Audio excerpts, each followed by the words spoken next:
Yan po ay lulusong na po tayo.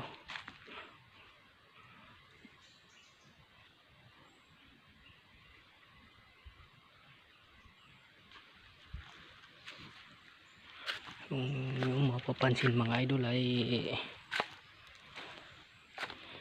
medyo maputik yung daan. May bagong daan kasi na ano dito, kalabaw. Saka umulan-ulan pa kanina. Kaya ganito yung nangyari sa daan dito.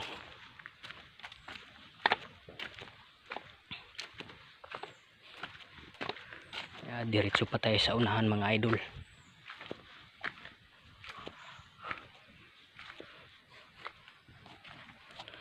So mga idol, hanggang dito na lang po ating video ngayong araw mga idol.